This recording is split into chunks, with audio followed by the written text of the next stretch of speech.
1, 2, 1, 2, mic check, mic check. Can you hear me in the back? Whoa.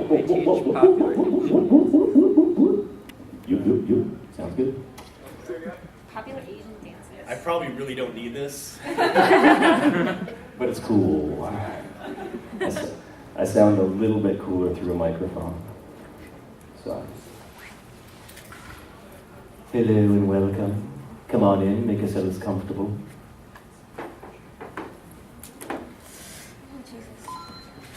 That's why I like microphones.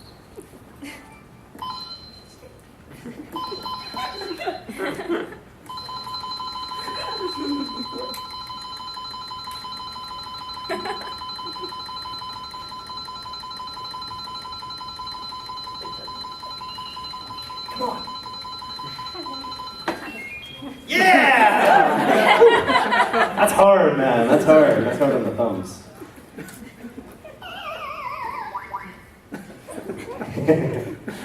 I'm just gonna do this for an hour. If you don't mind, do you? Good times.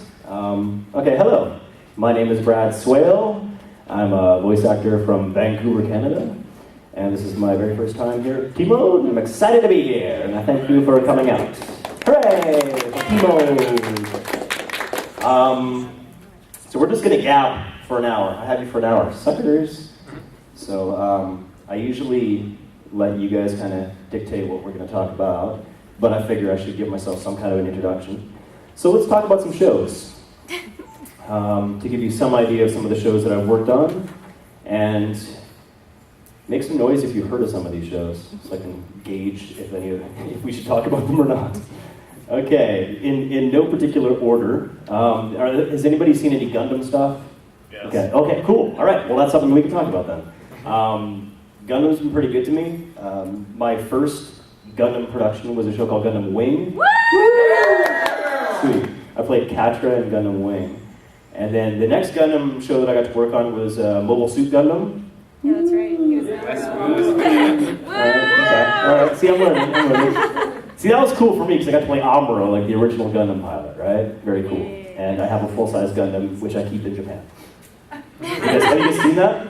Yeah. Not necessarily in person, but has anybody been there to actually see it live? Yes. Yeah? I hate you so much. It was sick. That's awesome, right? Did you see it in the day or at night? I saw it in the day. Yeah? Yeah.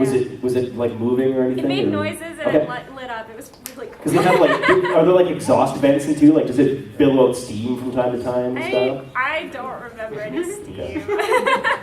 How much were you drinking? It's like the middle of the day. But So a lot is what you're saying. Yeah, Okay. yeah. I was waiting. Because I've seen images of it at night too, and it lights up and everything. It looks just cool. It's so sick. I don't know why they got rid of it. They should have kept it forever. Well, didn't they just move it somewhere? Oh, really? I thought they relocated, which didn't make any sense to me. Like you take all that time setting it up there, and I thought they relocated it, or it got up and walked away. I thought China did a bootleg version. Yeah, there's like a bootleg Gundam in China somewhere. That's awesome. That's so good. Maybe they'll battle one day. Yeah, I'm waiting for that day. Wow. Yeah, I do want to get out. I've been to Japan once. It was a long time ago. I was like 12 years old or something. It was my first time on an airplane, actually. And I took a trip from Vancouver to Japan, which is like 17 hours? And that's about 10 or 11 hours. And that was my first time on an airplane, so probably not the best idea. But I had a great time. You know, I'm just a kid running around Yokohama. Yeah. We were kind of left to our own devices to some degree, too. I was over there for work, I guess. I was, this is a bit of history of me, too. Okay. There's a place called the Vancouver Youth Theatre. That's kind of how I got into acting. I was doing theater stuff. And it was this really great theater that would kind of put together a troupe of kids, and then we'd build a show and tour it around. And I got into acting because of my sister. I have a sister who's a year older than me, and she got bit by the acting bug. It's got a vicious bite, for those of you who don't realize. And I saw her doing it, and I got jealous. So, Mom, can I do that too? Well, you can try. So I was working on a show with the Vancouver Youth Theatre, and my sister was in a different production at the same theatre, and they were kind of the A production, and we were kind of the B production for the newer kids and whatnot. And they were doing a tour of a show which they took to, where did they go? I think they went to like Aberdeen in Scotland, and I think they went to Amsterdam. It's like pretty cool, right? So I was jealous there. But then because all of those kid actors were already booked with this, theater show, the Vancouver Youth Theatre, or VYT as we used to call it, got a call from some company in Yokohama. They were putting on a big musical production called P3, P3 Des, which was like a P3 Earth, Planet 3, right? It was a big, Save the Earth type musical that it was, corporate sponsorship and all that kind of stuff. This brand spanking new theater, gigantic theater in this awesome, corporate building with suede seats. Like big auditorium, tons of seats, and all of them were suede covered. Like, wow, there's some money that went into this place. That's like before the economy crashed. Oh yeah, this was a long time ago. This was a long time ago. So they wanted to have an international flavor to it, because there was like 250 Japanese kids in this production. Again, it was a production that was all based around kids, which was cool. Like a gigantic chorus, and then a bunch of lead actors and stuff. But they wanted to have, hello, come on in. You're probably in the wrong place. It's all right. If you want to get up and leave, it's okay. I'm freaking them out already. They just got here. Oh, I was just kidding. I was joking. Oh, stop, I'm in the wrong place. I gotta go. Oh, damn. This isn't my mark. Lock the door. Lock the door. Once they come in, they cannot leave. He's actually leaving.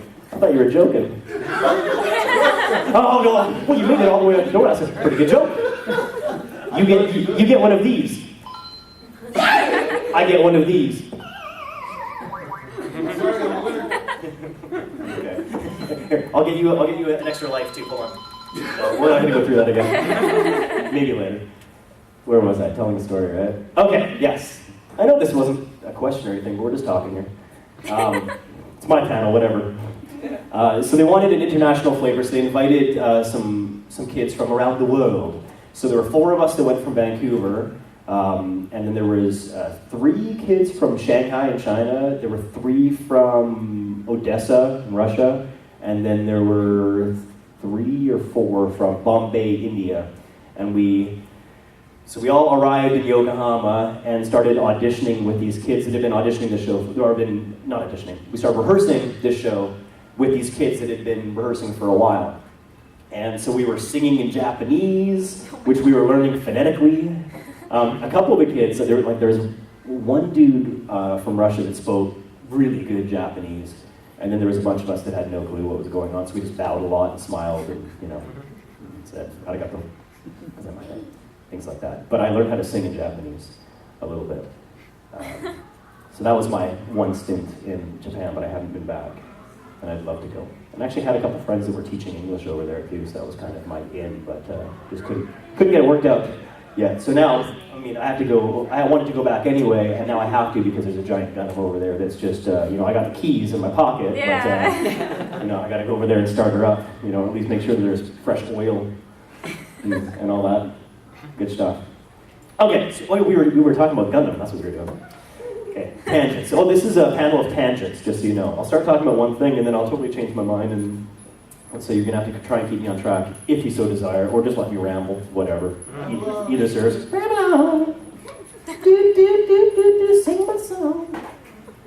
Go around the world, gonna find my girl on my way. I've been this way 10 years to the day. Ramble! See, I warned you.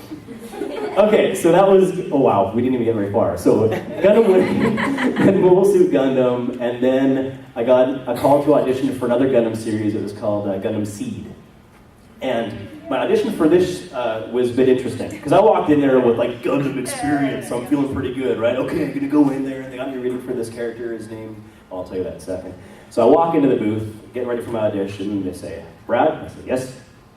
I say, so you know Gundam pretty well by now. I'm like, yeah, I've worked on 2 series. It's cool, man, giant robot thing, like it. And they said, okay, well, great. So all your natural instincts towards a Gundam character, yep, do the opposite. Huh? Well, we already had you as Katria, and we had you as Amuro, so this time you're going to be reading for a character named Diorca. So instead of being young and heroic and energetic, I was like dark and brooding and bratty and kind of snobbish and all that kind of stuff. And I got cast, so that was pretty exciting. And then the next one was Gundam Seed Destiny, where Diorca came back, because he actually didn't get killed off in the first one, which is rare in the Gundam world.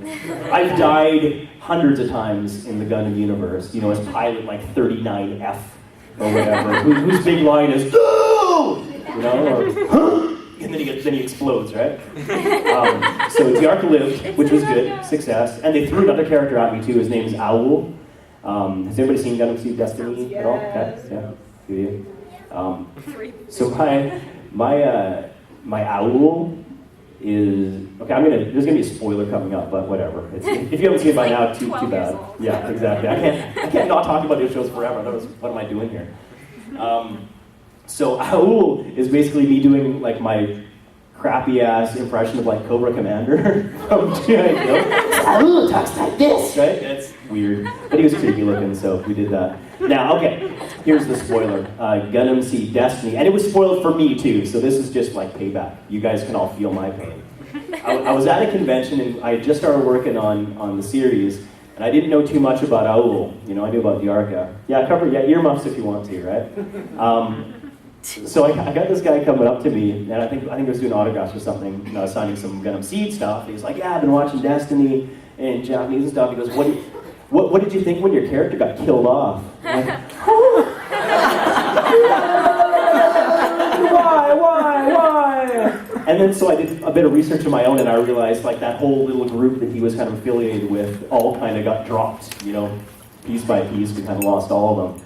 So every time I went in to do a session, I had to ask the director, so am I dying today? And he goes, no, I don't think you're dying today.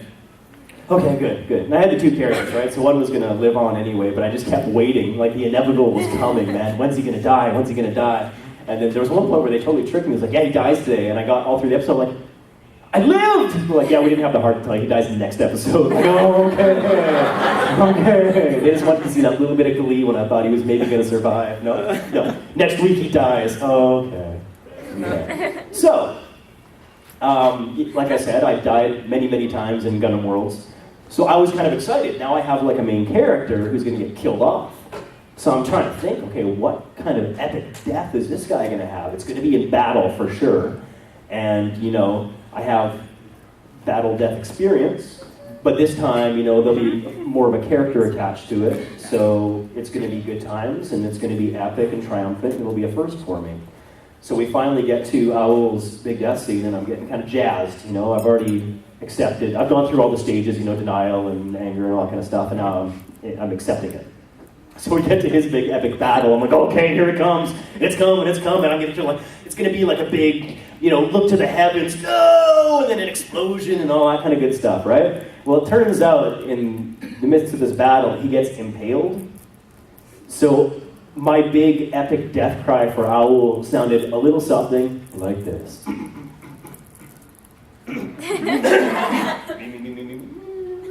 Lion face, tiger face, lemon face, tiger. Here we go.